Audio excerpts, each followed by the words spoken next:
how to make someone a WhatsApp group admin. If in your WhatsApp group you are an admin in this group and you want to make some people admin in this group, you have to click on these three dots, click on group info, then find out the people that are members in this group and tap on his name and this will appear. Click on this option, make group admin. Click on that.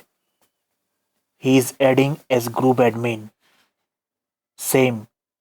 Drag, make group admin. Drag, make group admin. Simply tap, put your finger on the name, click on make group admin. Put your finger on the name, click on make group admin. Put your finger on the name and click on group admin. So this particular individual is the group admin in this WhatsApp group. Do you have any question? You can ask me in the comment box below.